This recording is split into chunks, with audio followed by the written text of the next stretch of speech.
chân nuôi tôi còn mà thiếu gì? Chúa bảo vệ tôi còn mà sợ chi ai? Người đã dẫn tôi đi trên đồng cỏ xanh thì, người đã dẫn tôi về trên dòng suối mát. Tôi ăn uống thỏa thuê thêm thức cho hồn tôi. Chúa chân nuôi tôi còn mà thiếu gì? Chúa bảo vệ tôi nhỏ tôi còn mà sợ ai? Mẹo đường chính tôi theo cây gậy Chúa dân đường, dù vượt suối qua đồi hoặc qua ngàn tâm tôi đâu có sợ chi vì Chúa ở cùng tôi. Chúa chân nuôi tôi còn mà thiếu gì? Chúa bảo vệ nhỏ tôi còn mà sợ ai? Người dọn cỗ cho tôi ngay ở trước quân thù, người đã đứng trên đầu thăm người lai láng. Tôi vui sướng thảnh thơi vì Chúa thương hồn tôi.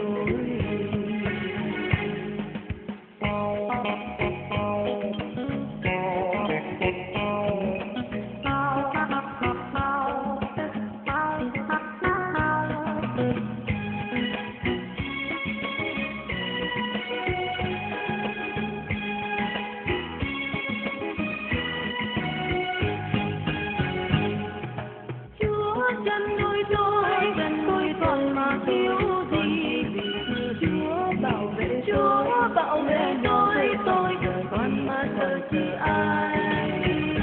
Người đã dẫn tôi đi trên đồng cỏ xanh thì, người đã dẫn tôi về bên dòng suối mát. Tôi ăn uống thỏa thuê thêm thức cho hồn tôi. Chúa chân nuôi tôi còn mà thiếu gì?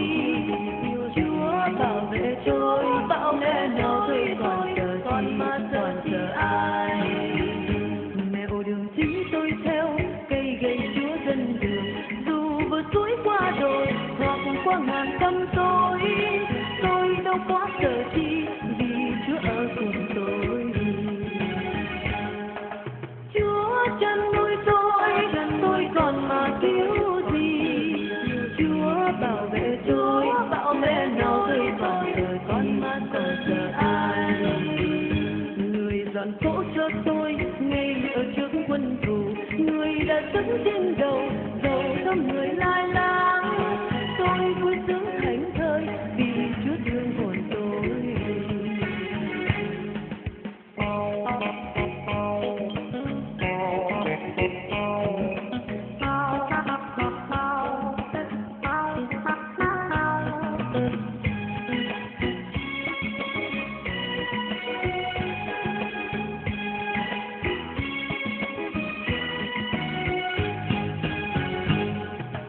Chúa chân nuôi tôi còn mà thiếu gì?